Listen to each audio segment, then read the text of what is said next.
Stress is stressful, but bad for my health too? Let's talk about it.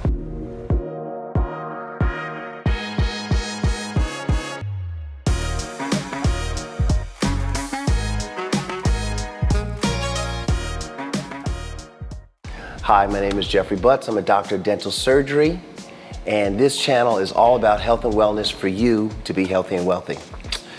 And today, first of all, I would like to thank all of my subscribers presently right now, okay? We've been doing this for 9 months at this time, and we've already crossed 1,000 subscribers, which to me says that the word is getting out there. Thank you for sharing the word. You're agreeing with me and disagreeing with me in the comments.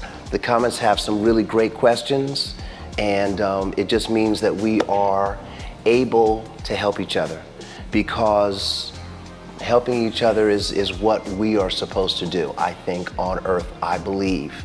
You can't just help yourself. You gotta help other people. So this is for all of us, okay? This is for the whole kit and caboodle, if you will, okay? So today we're talking about stress, and it seems like there is healthy amounts of stress and there's unhealthy amounts of stress, okay? So working out. When you work out on a regular basis and you do your 3 to 5 sets of 10 of whatever exercise it is, that causes a stress on the body. With proper sleep and food and detoxification, that stress that you've caused on your body is gonna make you better. It's gonna make you stronger. Cryotherapy, that causes a stress on the body because your body's like, how cold are we going? What are we doing here? But you only do it for 3 minutes or 3.5 minutes. It's like a new number that you could do, 3.5 minutes. I'm not doing 3.5 minutes, but you could do 3.5 minutes, sub-0 degrees, and that causes a stress in your body. But lo and behold, that's also good for you because it helps your mitochondria know that next time they do this crazy thing, we've got to be stronger, we've got to be better, so the mitochondria build more stronger cells for you to get back in the machine and not worry about it, even though it's still a stress on the body. So those are good examples of stress, good stress. But now here's some bad stress. You have a sick parent. You have a sick child. You are sick. You have people that are not treating you well. The internet is going after you or something like that. That can cause a stress. That can cause a chronic stress that now you're gonna have to manage, because what can happen when you are in too much stress? You have this chemical in your body. It's a neurotransmitter, it's called cortisol. Cortisol goes up higher, right? When your cortisol goes up higher, it causes more inflammation. As a matter of fact, you use cortisol in your fight or flight response. So if I'm being chased by a tiger, I do want my cortisol to spike so I can run hopefully fast enough to get away from the tiger. Tiger, please don't catch my toe. So it goes up and it goes down, but when that cortisol goes up and stays up, that's when it causes problems. As a matter of fact, there's a doctor, Dr. Hasim Malhotra. Social well-being is not going to be improved by giving people pills. Most stress, for example, comes usually from either work or relationships. Yeah. So let's all think about that, right? Even relationships with our partners, with our friends. These are improving those and thinking how we can improve those, and even doing a job that you enjoy, that you're good at and that gives back to society is going to give you more fulfillment than anything else. And he wrote a book called The 21-Day Immunity Plan. And in this book, The 21-Day Immunity Plan, he basically maps out that chronic stress is as bad for you as smoking, heart disease, and other chronic diseases. And if you are stressed enough, well, it can lead to overeating, overconsumption. It can lead to smoking. It can lead to alcoholism. And that now you have combined problems with your stress to give your heart and your body problems that you have to manage, right? So when we have these stressful moments and these stressful situations, or it seems like it's a stressful season, there's certain things that you can do to help yourself. I think it's always good to turn to God or whomever you feel is the one that created you, or you get with the universe, however you do what you do, but there has to be some spirituality inside of you. I mean, my belief is that this is just a machine, a biomechanical machine that has been being driven by a soul. And although the soul gets to use this machine from the day it's born until the day it dies, that's the machine's job, is to just get the soul's will done. Get your will done. So my hope is that my words will be helpful for you to look at, to see things, to develop your own ideas about health.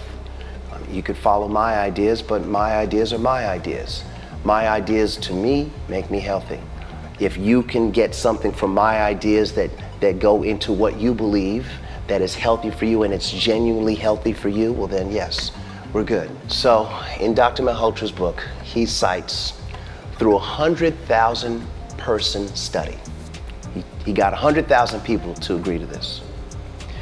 Those people with stressful jobs. Now, our jobs are the things that we go to.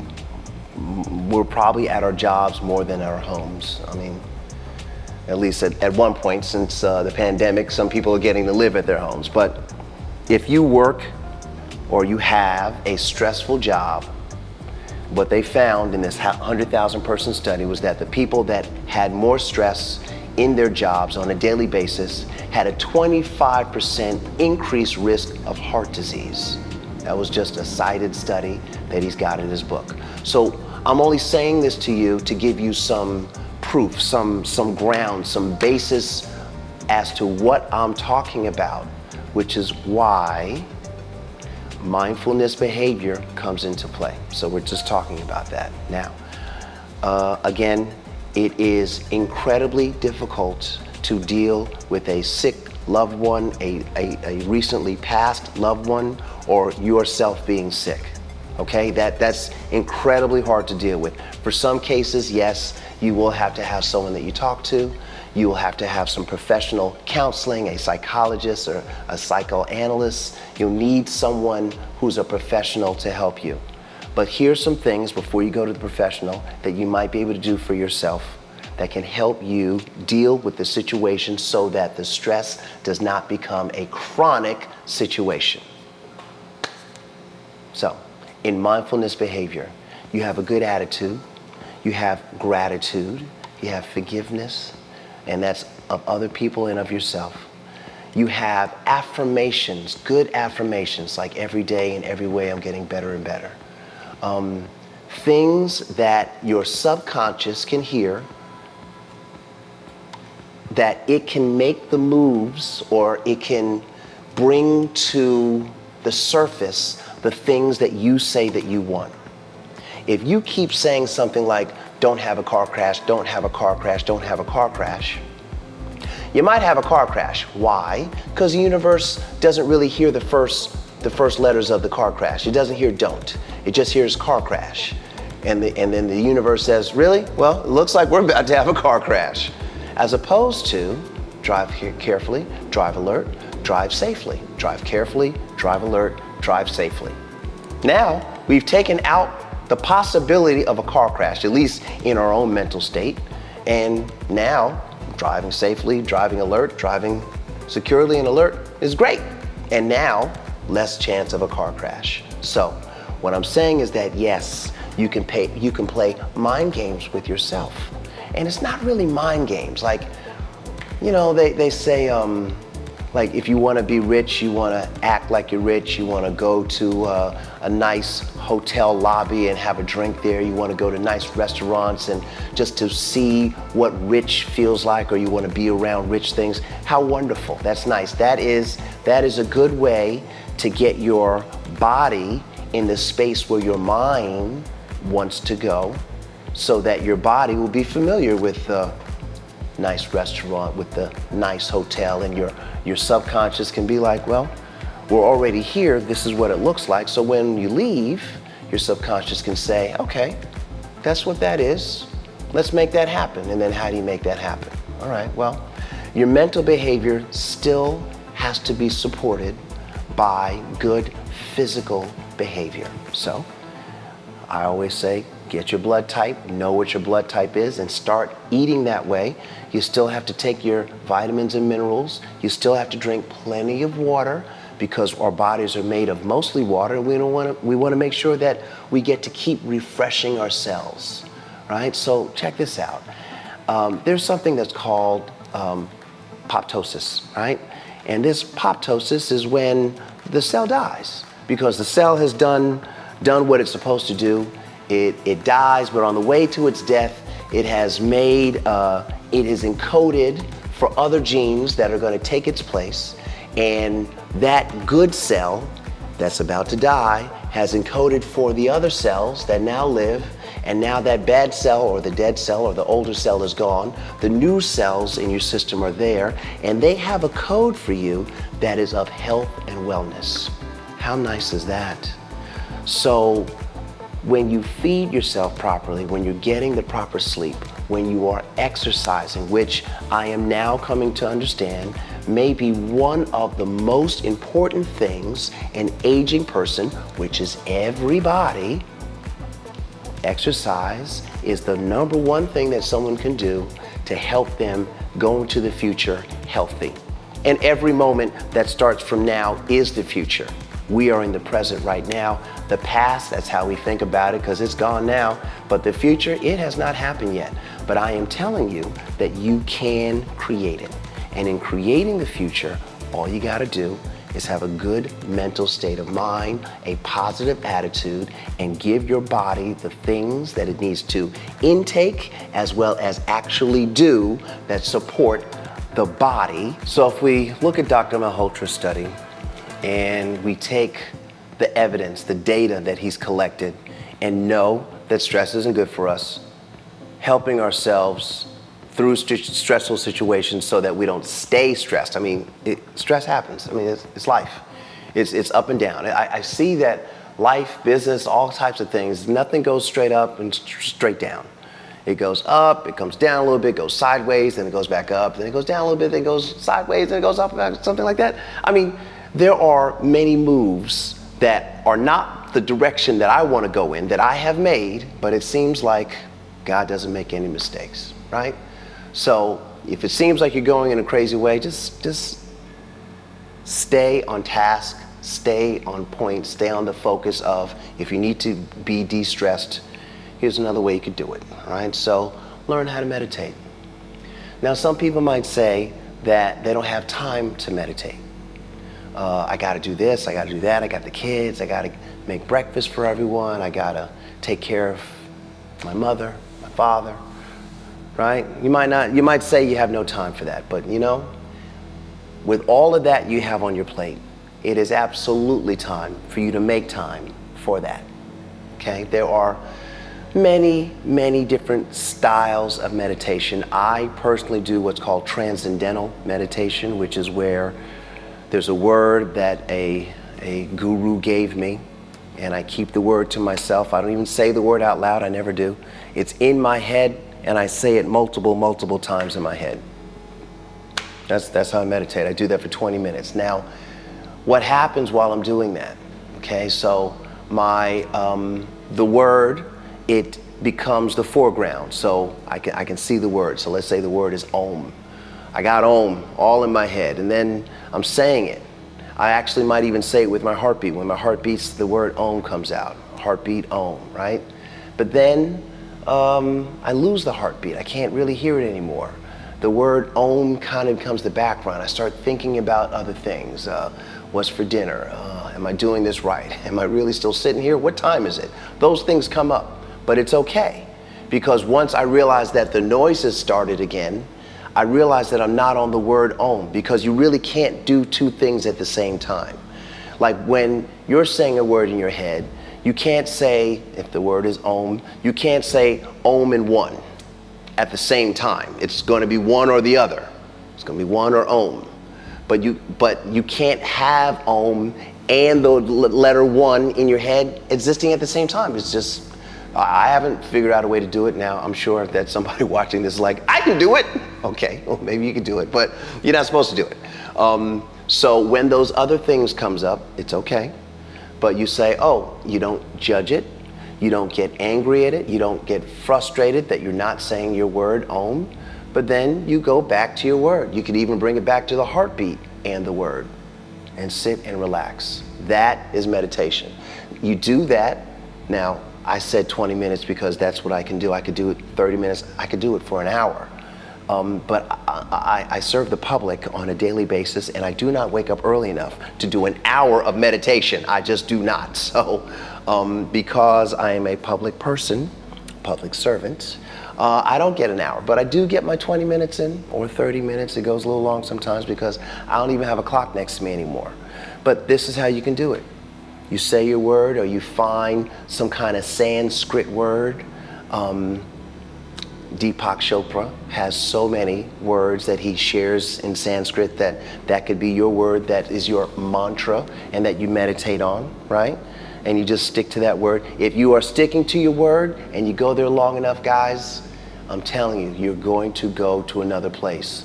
Then what's going to happen is, as you're getting the word Om, all those other things fade out. Even the word Om fades out, and then you are now one with the universe. It's weird to describe. I don't know if I even described it right. That's how I feel like it happens with me. It may happen with you differently if you are a consistent meditator. But the reason why one would meditate, besides health reasons, de-stressing, but besides staying younger, because I think I talked about in another video that it helps create this thing called telomerase. And telomerase is something that helps your DNA, as it replicates, stay more to the original replication. The original becomes replicated and is closer to the original, as opposed to not having telomerase, which would make it so that when your DNA replicates, it replicates shorter, and then shorter, and then shorter until you die, or that particular cell dies, or you get gray hair. That's why, another reason for meditation. But stress, like, now that we know that stress can actually mess you up, like heart conditional stress, guys, that means that we just have to be aware of what is going on with us at most times. You can't know what's going on around you at all times. I mean, definitely be aware of your surroundings, absolutely. I mean, I'm a New Yorker. I live in Atlanta right now, but I'm definitely aware. I try to be aware of my surroundings. Your stress can take you down. You just have to make sure that you're able to recognize when your stress is taking you down. Quick story. Years ago, I was having panic attacks in dental school. Now, I wasn't in dental school classic. I was in what's called post-bac program. It's a post-baccalaureate program, which when they sent me the letter, I thought I was in dental school, but it's the post-baccalaureate program. It's not the freshman year, it's post-baccalaureate. It's pre to the freshman year. You become a red-headed stepchild to the institution, and you still have to test into the freshman class, but you get a chance to see what's going on, and you get to learn some things about dental school for me. And when you get into the freshman class, and that is if you get into the freshman class, then you have more of a good foothold on the material that's about to be thrown at you. And please know that they throw material at you, okay? All dentists know this. And I feel a great brethrenness to all dentists all around the world, because we have all had to go through the same stressful situations and trials and tribulations in order to be called doctor of dental surgery or doctor of medical dentistry. The distinction, there's really no distinction. It's a history thing, but we'll talk about that later. Anyway, your stress can be handled, it can be managed, but you have to remember, slow down. Am I eating right? Did I get good sleep? Have I been exercising? Because your stress can begin by your body just not being in the place that it's supposed to be.